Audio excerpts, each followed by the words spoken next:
After correcting this, we move on. We want to add all 21 lines of GDP per capita data. Regular expression is used here.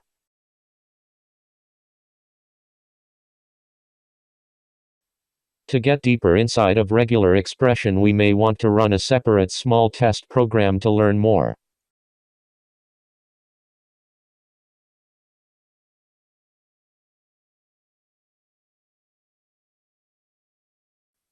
For non-digit and period characters, remove them.